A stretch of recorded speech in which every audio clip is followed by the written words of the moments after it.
ஆனந்த யாழை மீட்டுகிறாய், அடி நெஞ்சில் வண்ணம் தீட்டுகிறாய்.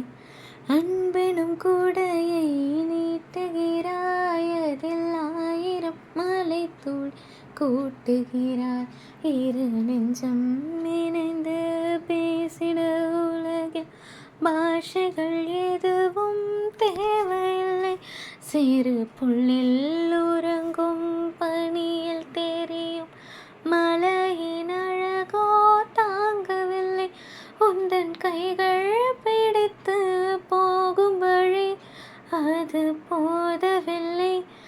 இன்னும் வேண்டும் அடி இந்த மண்ணில், இது போல் யாரும் எங்கே எங்கும் வாழவில்லை என்று தோன்றுதடி. ஆனந்த யாழை மீட்டுகிறாய், அட நெஞ்சில் வண்ணம் தீட்டுகிறாய்.